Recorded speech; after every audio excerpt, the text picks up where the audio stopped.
We just got done training in the rain and the dark and in the cold. Once it got dark, I think that's when my fun meter was pegged. I was like, all right, let's wrap this up. This is a little too familiar. Yeah. That was awesome, though. I mean, that was the full experience. Yeah. And the first experience for a lot of people, which is, I mean, it was great to see average Americans out there. And I'm saying that like in the people that have never had that before doing that. Several people's first day of their first handgun class was in the rain. Yes. At like 50 degrees. And it rained all day long. Like she stood out there cold, wet, tired all day long, didn't complain. Like so much of modern life is just comfort-seeking behavior. Yeah. How can I avoid being in the rain? How can I avoid being in the cold? How can I avoid having to stand up when I could sit down? And I mean, that's just it's such a small thing, but it's so missing from everything. Like we've tried to take it out of everything.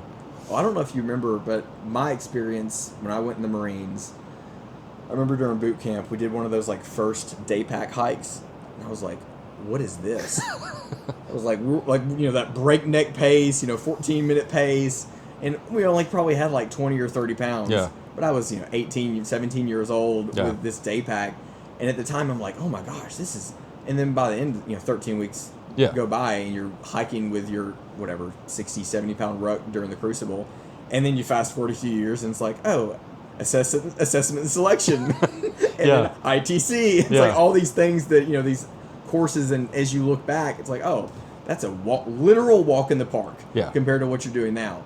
When you suffer, your capacity for suffer literally increases. Yeah, because your brain has I've been here before. This isn't, And, exactly. And you're able to tolerate a little bit more with, before it even becomes really a problem. Yes. Yeah. I'm a member, but I'm not, but it's pretty awesome to see that. It is. It's really cool.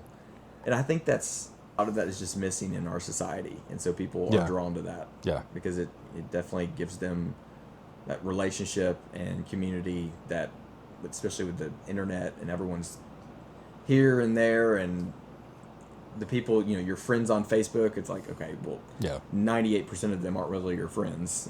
Right, yeah.